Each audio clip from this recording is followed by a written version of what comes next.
here's 3 pieces of Boulder Opal from central Queensland. I don't know which field. Material's been wetted, the rule's in millimetres. Just zoom in a little bit. Okay, first piece is what we call pitcher stone, perhaps. Stone in here. This potch hasn't got a lot of colour in it.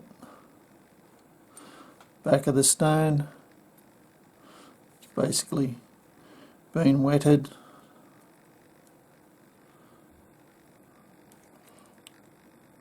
This piece, maybe just saw it in half and get 2 patterned pieces of opal.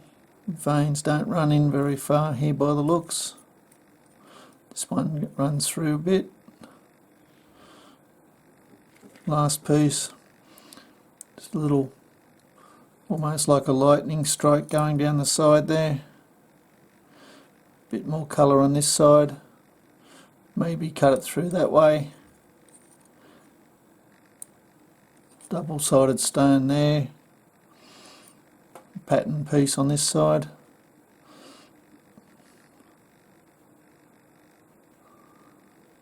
Anyway, I hope you've enjoyed. Cheers.